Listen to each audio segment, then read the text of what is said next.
Bonjour, aujourd'hui Womenfirst TV reçoit Madame Amayelka, administratrice de l'agence de communication Westafcom. Elle va nous parler de l'actualité de l'agence. Bonjour Madame Amayelka. Bonjour Madame Dir. C'est un plaisir de vous recevoir sur le plateau. Merci pour l'invitation. Je vous laisse vous présenter. Bon, comme vous venez de le dire, je suis Amayelka et je dirige l'agence de communication Westafcom. C'est une agence de communication qui fait toutes sortes de prestations en communication, mais qui a peut-être la particularité de s'intéresser de façon prioritaire à certains secteurs. D'accord. Voilà. Et vous faites même l'édition de magazine, je vois. Nous faisons l'édition de magazine, nous éditons ce trimestriel qui s'appelle Offshore et qui est spécialisé dans l'économie maritime. L'économie maritime au sens large, parce que c'est vraiment toute l'économie liée à la mer et que ça part de la pêche et même aux activités environnementales et de loisirs, en passant par tout ce qui concerne les activités portuaires, les activités logistiques, de négoce, et les hydrocarbures, parce que quand on parle d'hydrocarbures au Sénégal, chez nous, le pétrole et le gaz, c'est essentiellement des ressources marines. Très bien. Voilà. C'est un choix plutôt audacieux, non? Audacieux. Oui, par rapport à la thématique. Bon, disons que c'est, en tout cas, quand nous l'avons lancé, nous estimions que c'est vraiment un domaine qui est stratégique pour l'économie de notre pays et de toute la sous-région. Et c'est un domaine qui, à notre avis, du point de vue des médias, peut-être n'avait pas la place qu'il méritait. Donc, d'où la décision de se lancer dans, et là, cette aventure. Il y a de nouvelles opportunités. Le Sénégal a du gaz maintenant, du pétrole. Donc là, il y a vraiment matière à écrire. Absolument. Et donc, plus que jamais, effectivement, je pense que l'information liée à la mer, à ce qu'elle représente dans notre économie, non seulement dans notre économie, mais dans notre environnement, dans notre culture, c'est quand même une place qui mérite d'être traitée, d'être prise en compte dans l'information. Parfaitement. Donc là, on va enchaîner sur l'actualité. En ce moment, c'est la biennale. Et justement, Westafcom y joue sa participation. Vous pouvez nous en parler?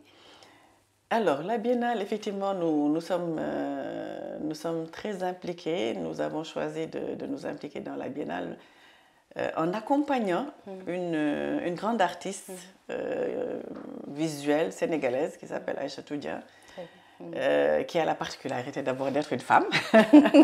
En tout cas, c'était TV, on aime ça. Exactement. Donc voilà, c'était quand même un critère important.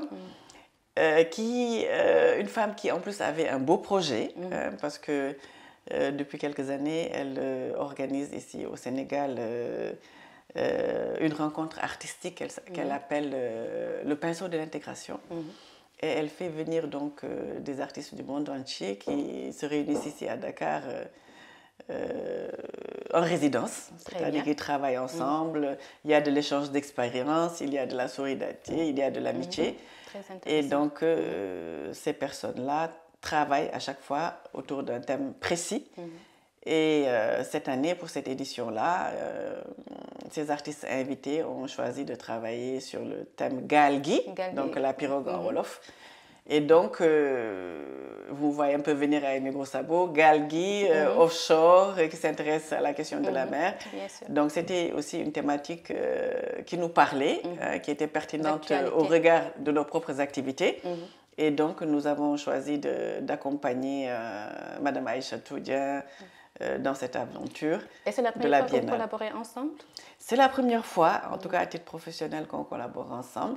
Et donc, le partenariat consistait un peu à l'assister pour toute la partie communication, recherche de partenaires, pour qu'elle puisse vraiment se concentrer sur ce qu'elle sait faire, à savoir la partie technique, la partie artistique. Alors pour cette édition-là, il y avait une vingtaine d'artistes étrangers donc, qui sont venus à Dakar, qui ont travaillé aussi avec une vingtaine d'artistes sénégalais, qui ont fait des productions, qui ont fait l'objet d'un événement dans le cadre du OFF de la Biennale. Donc vraiment, ça s'est très bien passé. Oui. Ça, je peux l'attester parce que le mercredi, j'étais au vernissage de la BHS. J'ai pu voir des œuvres magnifiques, un public qui était très, très intéressé. Donc, je peux vous demander, vous avez été plutôt satisfaite, non?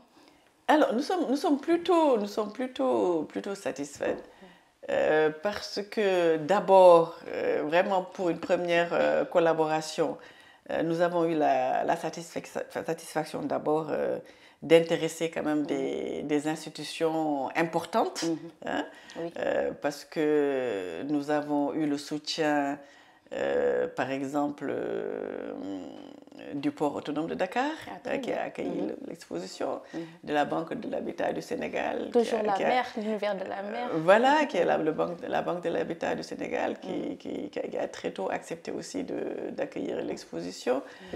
Nous avons eu surtout le très grand honneur quand même d'être parrainés par un homme de culture, un amateur d'art, le président du CNP, M. Beydi Agne, qui lui-même a dirigé quand même pendant de nombreuses années le comité préparatoire de la Biennale de Dakar. Et hormis ces partenaires qui ont accueilli carrément l'exposition Galgui, je peux citer vraiment des partenaires qui, eux, ont apporté plutôt un soutien logistique, matériel, financier, au premier rang desquels je citerai AGL, l'APIX et bien d'autres que nous remercions ici au passage, l'Organisation pour la mise en œuvre du fleuve Sénégal, etc. Vraiment, le premier motif de satisfaction, donc, c'est vraiment d'avoir pu mobiliser ces partenaires voilà, qui ont soutenu le projet. Un deuxième motif pourrait être que voilà, ces activités ont eu beaucoup de succès. Vraiment, nous avons eu des retours très, très, très flatteurs, très satisfaisants de la part des gens qui se sont déplacés et qui ont trouvé que c'était une exposition originale d'abord, parce que bon, des artistes qui peignent sur un support tel que la pirogue, ça a fait quand même son petit effet et comme vous l'avez vu vous-même, des gens quand même ont apprécié l'originalité de l'initiative et aussi bien entendu le résultat. Voilà, le résultat. C'est ça que j'ai trouvé très original. À côté, on avait des magnifiques tableaux et il y avait aussi les pirogues. Tout à fait. Donc c'était très très parlant. Parce que la consigne était pour les artistes de travailler sur le thème de la pirogue, donc Galgui, mais c'était aussi de travailler sur deux supports différents. Donc chaque artiste a travaillé sur une toile et sur une pirogue. Voilà. Très bien. Donc c'est ce qui a donné ce résultat-là. Très bien. Donc je vais vous demander si vous avez d'autres vernissages en vue, sans attendre forcément la prochaine biennale. Alors, la biennale se termine, donc pour ce qui concerne en tout cas la partie biennale, effectivement, elle arrive à sa fin, puisque le 7, l'événement va prendre fin. Mais nous travaillons sur vraiment toute une programmation pour une série d'expositions. Donc, en fait, une exposition itinérante. Nous espérons pouvoir montrer l'exposition dans les grandes villes balnéaires du Sénégal, donc à Saint-Louis, à Saly et au Cap Skirring.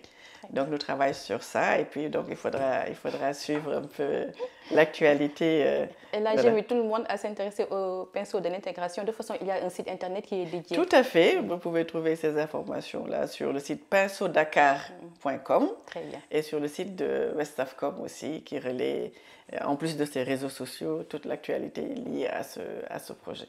Très bien. Donc, une dernière question pour terminer. Quelle est la suite pour Westafcom? Alors, pour Westafcom, beaucoup de belles choses que nous espérons vraiment avoir la possibilité de mener à bien comme le pinceau de l'intégration. Nous préparons le prochain numéro du magazine Offshore, donc au mois de janvier. Très bien, janvier. Nous préparons un très bel événement centré sur les femmes et nous espérons que Women First TV sera partenaire. Il est un peu prématuré peut-être pour parler de cela.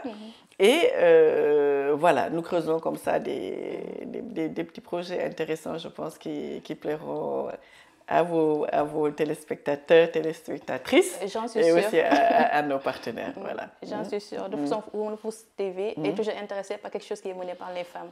Oui, parce que, bon, en fait, Women First TV, pourquoi nous sommes intéressés par la télé des femmes et par la coopération avec Women First TV, c'est que la directrice générale de Women First TV disait effectivement que vraiment sa préoccupation première, c'est tout ce qui contribue à l'épanouissement des femmes, qui prennent en charge les préoccupations liées aux femmes. Et donc, nous aussi, comme nous avons quand même aussi, nous partageons cette préoccupation-là, voilà, donc je pense qu'il y a vraiment tout à faire ensemble, entre les deux parties. Ce fut un plaisir à Women First TV de recevoir Mme Amayelka, administratrice de l'agence de communication Westofcom, qui édite le magazine Offshore. Women First TV est très heureuse de recevoir ce genre d'invités qui montrent ce que valent les femmes. C'est un exemple. Je vous dis à très bientôt pour un autre numéro.